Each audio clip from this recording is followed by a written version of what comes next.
नमस्ते, welcome to heat happy energy amor tarot. चलिए आज देखते हैं कि आपके पर्सन के दिमाग में क्या चल रहा है, क्या एनर्जीज हैं, क्या सोच रहे हैं। तो उनकी करंट एनर्जी आपके लिए 10 of swords, overall energy 10 of wands. Interesting. जो इंग्लिश रीडिंग भी आज की थी उसमें भी यही दो कार्ड्स थे, जो पहले दो कार्ड्स थे। सो ओपनिंग थोड़ी सी पेनफुल है। देखिए, ये इंसान जो है कहीं ना कहीं अ, इनको लग रहा है कि शायद चीजें एंड हो गई हैं आप दोनों के बीच में। अ, ये दोनों जब एक साथ आते हैं तो कोई नॉर्मल एनर्जी नहीं है। ये पर्सन इस वक्त इमोशनली ड्रेन्ड है, मेंटली भी शायद एग्जॉस्टेड है यहाँ पे। 10 ऑफ सॉर्ड्स बेसिकली दिखा रहा है कि उनके दिमाग में ये कनेक्शन, जैसे कि मैंने कहा, शायद एंड हो चुका है, या उन्होंने खुद को कन्विंस कर लिया है कि अब वापस जाना इस कनेक्शन में मुश्किल है। लेकिन ये एक्सेप्टेंस नहीं है, ये पेन से कहीं ना कहीं बचने का तरीका है। और 10 ऑफ वॉन्ड्स है जहाँ की आपको भूल नहीं पा रहे हैं वो सारा। जो भी कुछ हुआ है, सिचुएशंस, एनर्जीज, उनको अपने साथ कैरी कर रहे हैं, जैसे आप उनकी लाइफ में हो, लेकिन एक रिस्पॉन्सिबिलिटी, एक वेट की तरह, जिसे उतार नहीं पा रहे हैं और संभाल भी नहीं पा रहे हैं। तो बस ये चले जा रहे हैं उसको लेके अपने कंधे पे टंगे हुए। ओके, चलिए देखते हैं कि क्या ये पर्सन मेरे व्यूअर्स को मिस करते हैं।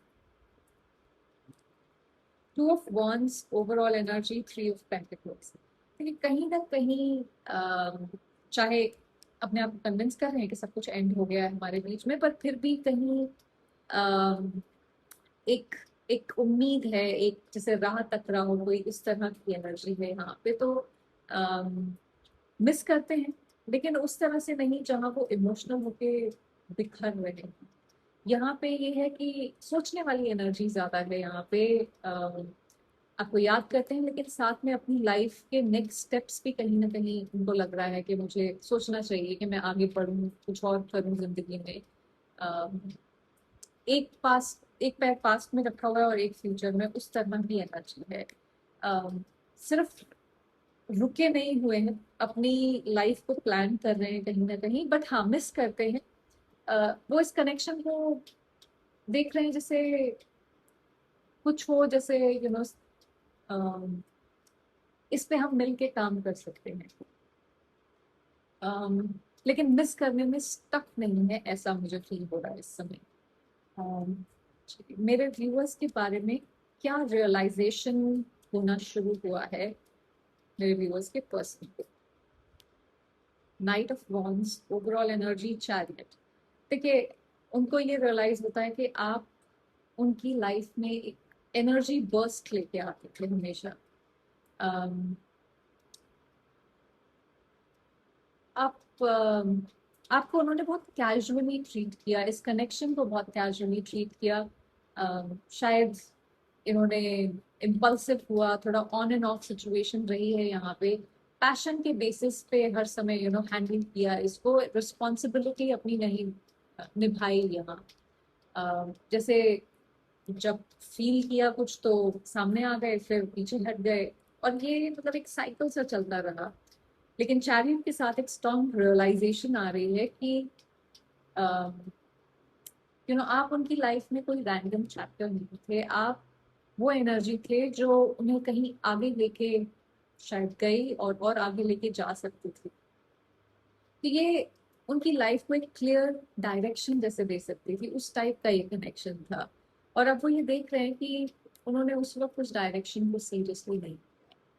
सो इसलिए अब उनके अंदर एक जैसे पुश सा आ रहा है, एक अर्जेंसी, लेकिन साथ में एक कॉन्फ्लिक्ट भी है, जैसे दोनों तरफ डिफरेंट डायरेक्शंस में दिमाग दौड़ रहा है। ओके, क्या ये मेरे व्यूअर्स को कांटेक्ट करेंगे कभी नियर फ्यूचर में। क्वीन ऑफ पेंटिकल्स और जजमेंट, ये सिर्फ एक कांटेक्ट का सिग्नल नहीं है, ये एक सीरियस कांटेक्ट की एनर्जी है। मतलब ये पर्सन बस हाय हेलो के लिए वापस आने में वाली एनर्जी नहीं है। ये है जहाँ पे जजमेंट है, जहाँ पे एक इंसान एक फेज से गुजर रहा होता है और उसे अपनी गलतियां इग्नोर करना मुश्किल हो जाता है, उसको जो भी उसने किया है वो फेस करना पड़ता है कहीं ना कहीं। अभी फिलहाल मुझे लगता है कि इंसान जो है उन चीजों को फेस करने से भाग रहा है, ये कॉन्फ्रंटेशन से भागता है, ये इंसान अवॉइड करता है। तो ये रियलाइजेशन आ रही है कि मैंने क्या लूज किया है, और क्या ये वापस आ सकता है मेरी जिंदगी में। अम, तो ये आपको एक इमोशनल स्पेस से जरूरी नहीं है आए, एक थोड़ा सा प्रैक्टिकल अप्रोच करेंगे तो कांटेक्ट के चांसेस स्ट्रांग है। लेट्स सी ये कब तक कांटेक्ट कर सकते हैं मेरे व्यूअर्स की। King of swords, overall energy 3 of swords. इस समय वो थोड़ा सा डिटैच्ड एनर्जी में है, बहुत ज्यादा यू नो इम्पल्सिव वाला कांटेक्ट नहीं है, ये इमीडिएट कांटेक्ट नहीं दिखता है मुझे।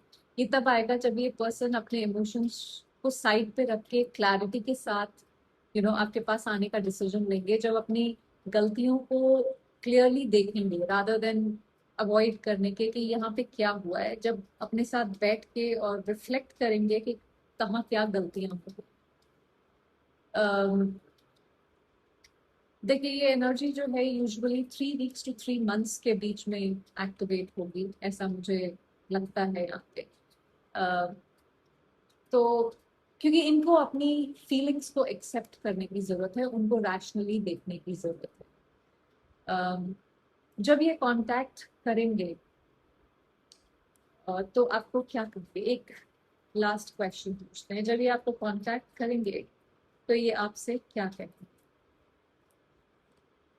4 of cups, overall energy 4 of swords. देखिए 4 जो है वो जनरली वो नंबर है स्टेबिलिटी का। अम,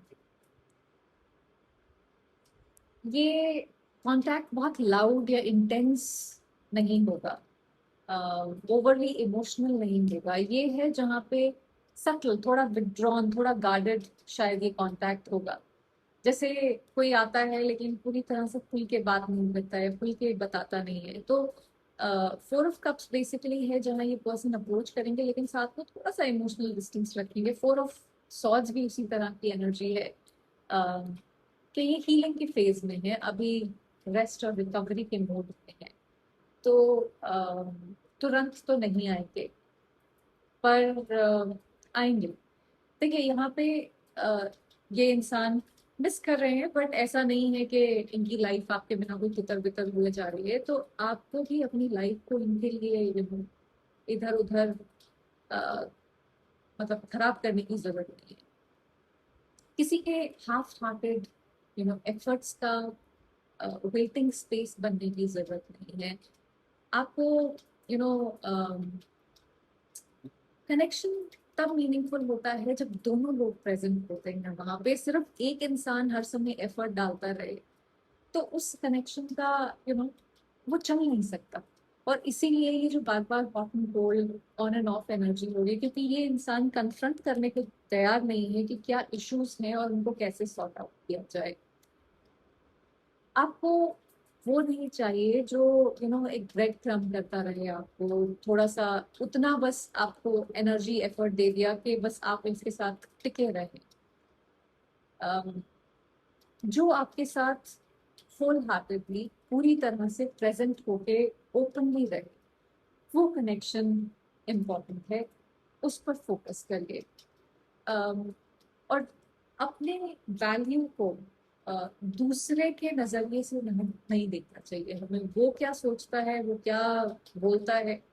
जब वो आपके लिए प्रेजेंट ही नहीं है, जब वो आपको आपके साथ आके खड़ा ही नहीं हो रहा है इंसान, तो उसके वो तो वैल्यू डिसाइड कर ही नहीं सकता ना, उसको क्या पता वैल्यू क्या होती है जब उसको अम, वो भाग जाता है हर बार कोई भी डिफिकल्ट कॉन्वर्सेशन से या किसी भी डिफिकल्ट सिचुएशन से।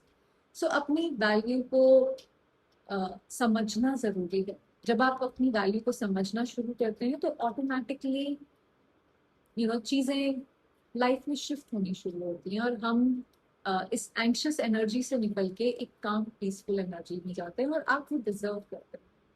आई होप इससे आपको कुछ क्लैरिटी मिली। Thank you for watching.